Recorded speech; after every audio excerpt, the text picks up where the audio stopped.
नमस्कार मंडळी. महाराष्ट्राला लाभलेला सुंदर अलंकार म्हणजे वक्तृत्व.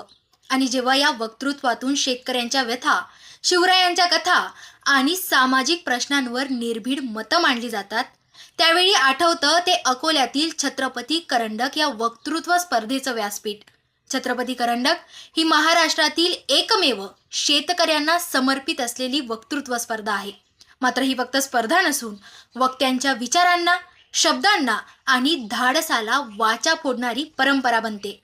आणि म्हणूनच येत्या 7-12 या विशेष तारखेला अकोल्याच्या मातीत श्री शिवाजी कला, वाणिज्य आणि विज्ञान या विद्यालयामध्ये छत्रपती करंडक नावाने वक्तृत्व स्पर्धा आयोजित करण्यात आली आहे.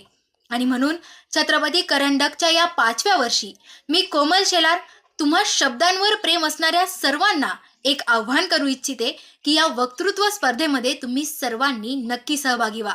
कारण विजेत्याला विजेत्याचा खरा फील देणारी ही वक्तृत्व स्पर्धा आहे.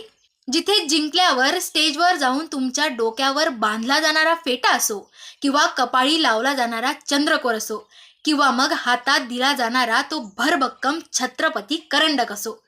थोडक्यात काय, जर विजेत्याचा मान मिळवून घ्यायचा असेल आणि विजेत्याचा थाट मिरवायचा असेल तर या स्पर्धेमध्ये नक्की सहभागी व्हा.